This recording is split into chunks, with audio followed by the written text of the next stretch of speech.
What's the scariest thing you've ever done? Or another way to say it is, what's the most dangerous thing that you've ever done? And why did you do it? I know what the most dangerous thing is that I've ever done, because NASA does the math. You look back to the first 5 shuttle launches, the odds of a catastrophic event during the first 5 shuttle launches was 1 in 9. And even when I first flew on the shuttle back in 1995, 74 shuttle flight, the odds were still, now that we look back, about 1 in 38 or so, 1 in 35, 1 in 40. Not great odds. So it's a really interesting day when you wake up at the Kennedy Space Center and you're going to go to space that day. Because you realize by the end of the day, you're either going to be floating effortlessly, gloriously in space, or you'll be dead. You go into, at the Kennedy Space Center, into the suit-up room, the same room that our childhood heroes got dressed in, that Neil Armstrong and Buzz Aldrin got suited in to go ride the Apollo rocket to the moon.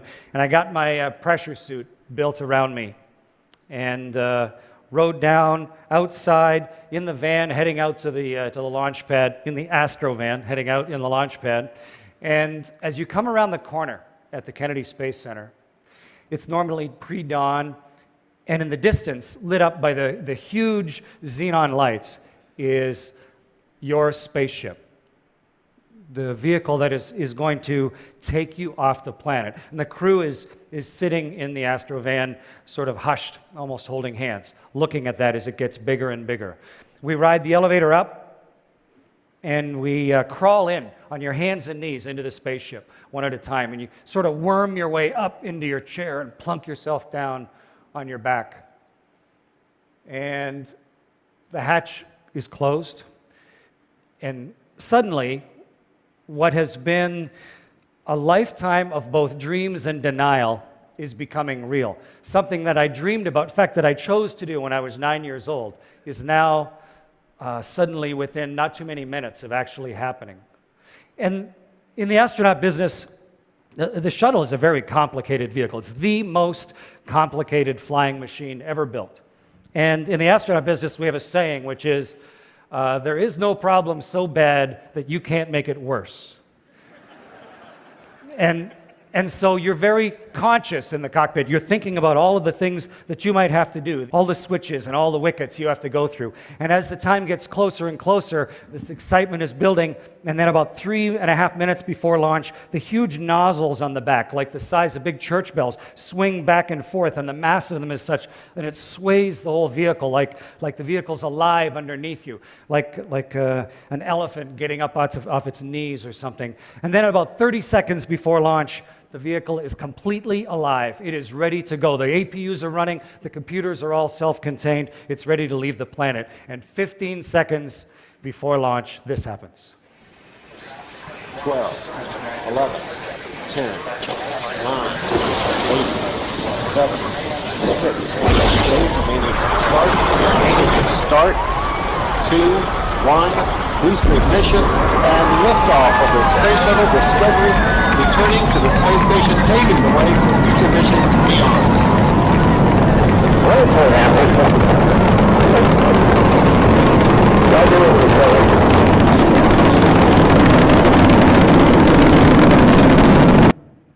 It is incredibly powerful to be on board one of these things. You are in the grip of something that is vastly more powerful than yourself. It's shaking you so hard you can't focus on the instruments in front of you. It's like you're in the jaws of some enormous dog, and there's a foot in the small of your back pushing you to space, accelerating wildly straight up, shouldering your way through the air, and you're in a very complex place, paying attention, watching the vehicle go through each one of its wickets with a steadily increasing smile on your face. After 2 minutes, those solid rockets explode off, and then you just have the liquid engines, the hydrogen and oxygen, and it's as if you're in a dragster with your foot to the floor and accelerating like you've never accelerated. You get lighter and lighter. The force gets on us heavier and heavier, and it feels like someone's pouring cement on you or something, until finally, after about 8 minutes and 40 seconds or so, we are finally at exactly the right altitude, exactly the right speed, the right direction,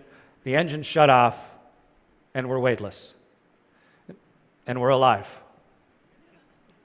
It's an amazing experience. But why would we take that risk? Why would you do something that dangerous? In my case, the answer is fairly straightforward. I was inspired as a youngster that this is what I wanted to do. I watched the first people walk on the moon, and to me, it was just an obvious thing. I want to somehow turn myself into that. But the real question is, how do you deal with the danger of it and the fear that comes from it? How do you deal with fear versus danger? And having the goal in mind, thinking about where it might lead, directed me to a life of looking at all of the small details to allow this to become possible, to be able to launch and go help build a space station where you are on board a 1 million-pound creation that's going around the world at 5 miles a second, 8 kilometers a second around the world 16 times a day, with experiments on board that are teaching us what the substance of the universe is made of, and running 200 experiments inside, but maybe even more importantly, allowing us to see the world in a way that is impossible through any other means. To be able to look down and have, if your jaw could drop, it would, the jaw-dropping gorgeousness of the turning orb, like a self-propelled art gallery of fantastic, constantly changing beauty that is the world itself. And you see, because of the speed, a sunrise or a sunset every 45 minutes for half a year.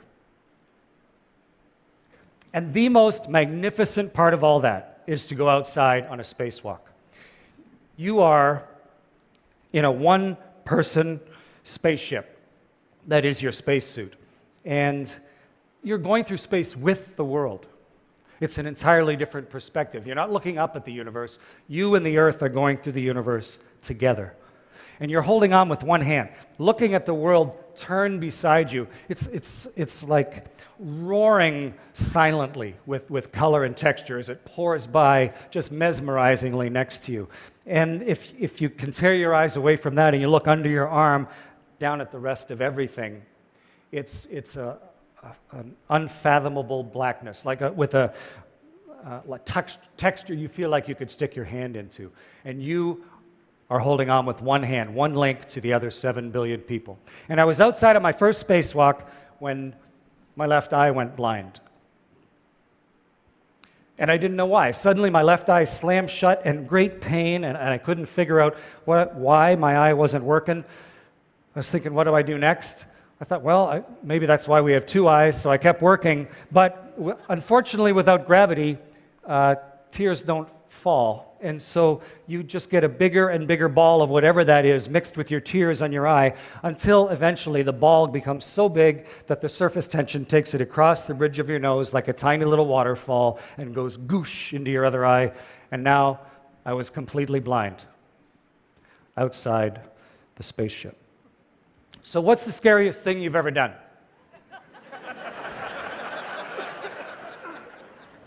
Maybe it's spiders. A lot of people are afraid of spiders. I think you should be afraid of spiders. Spiders are creepy, and they got long, hairy legs. And spiders like this one, the brown recluse, I mean, it's horrible. If a brown recluse bites you, you end up with one of these horrible big necrotic things on your leg.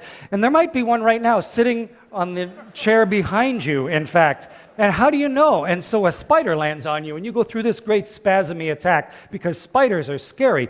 But then you could say, well, is there a brown recluse sitting on the chair beside me or not? I don't know. Are there brown recluses here? So if you actually do the research, you find out that in the world there are about 50,000 different types of spiders, and there are about 24 that are venomous out of 50,000. And if you're in Canada, because of the cold winters, here in BC there's about 720, 730 different types of spiders, and there's one that is venomous. And its venom isn't even fatal. It's just kind of like a nasty sting. And that spider, not only that, but that spider has beautiful markings on it. It's like, I'm dangerous. I got a big radiation symbol on my back. It's the black widow. So if you're even slightly careful, you can avoid running into the one spider, and it lives close to the ground.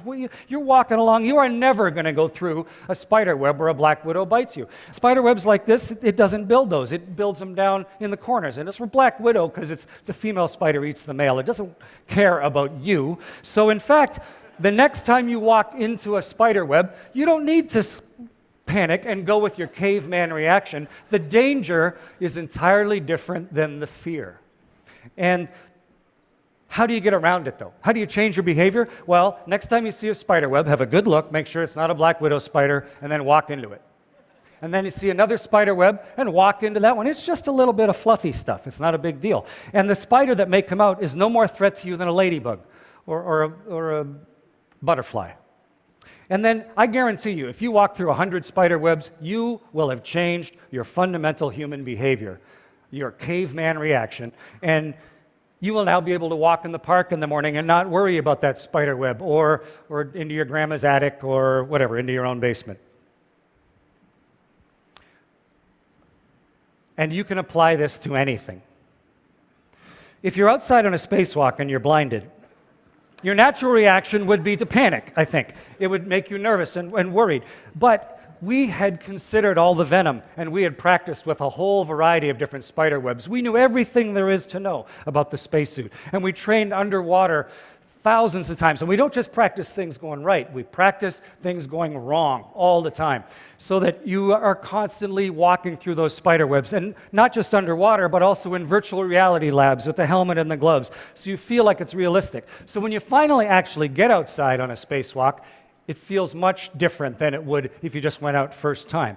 And even if you're blinded, your natural panicky reaction doesn't happen. Instead, you kind of look around and go, okay, I can't see. But I can hear, I can talk. Scott Perezinski's out here with me. He could come over and help me. We actually practiced incapacitated crew rescue, so he could float me like a blimp and stuff me into the airlock if we had to. I could find my own way back. It's not nearly as big a deal. And actually, if you keep on crying for a while, whatever that guck was that's in your eyes starts to dilute, you can start to see again. And Houston, if you negotiate with them, they will let you then keep working. And we finished everything on the spacewalk. And when we came back inside, Jeff got a cotton batton and took the crusty stuff around my eyes. And it turned out it was just the anti-fog, sort of a mixture of oil and soap that got in my eye.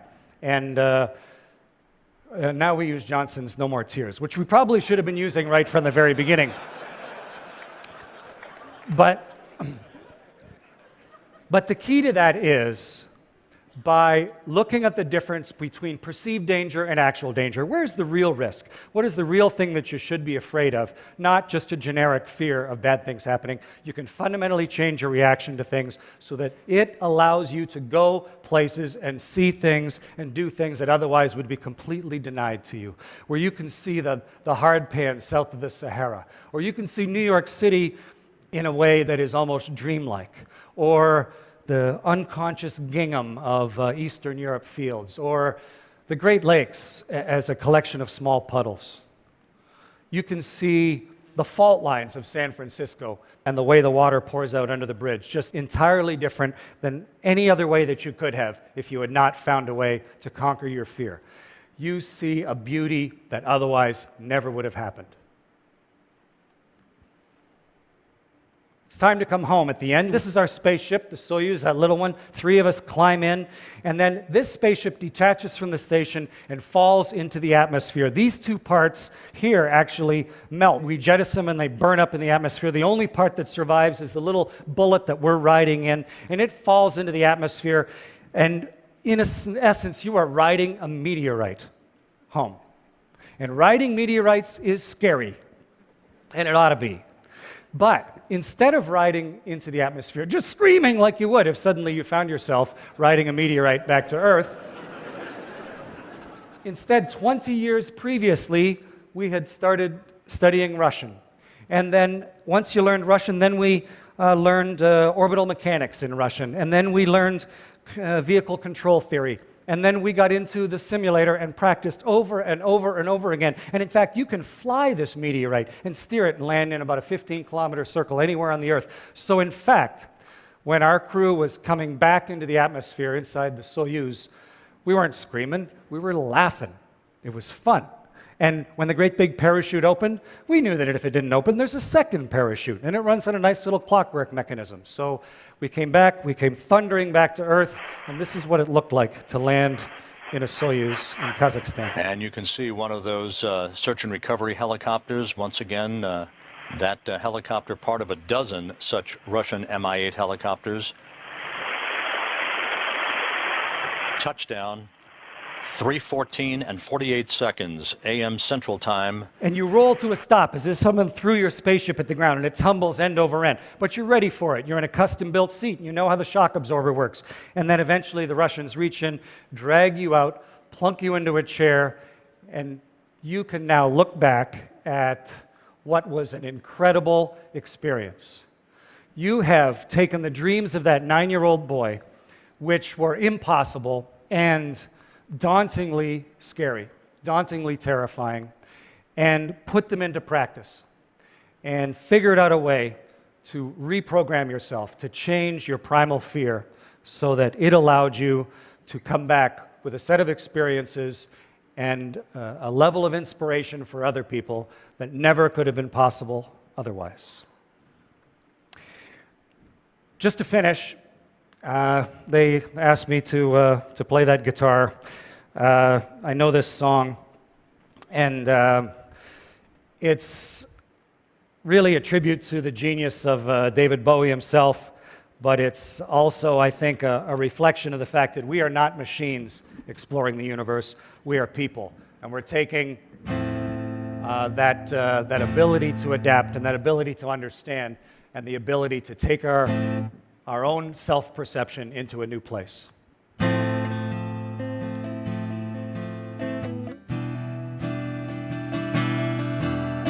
This is Major Tom to ground control. I've left forevermore, and I'm floating in a most peculiar way, and the stars look very different today, for here am I floating in a tin can, a last glimpse of the world. Planet Earth is blue, and there's so much left to do.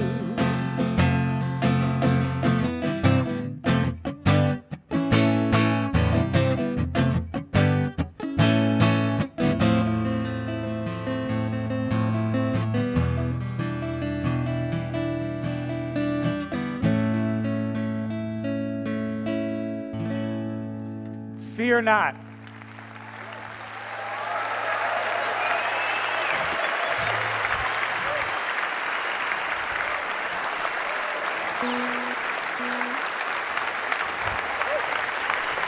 Very nice of you. Thank you very much. Thank you.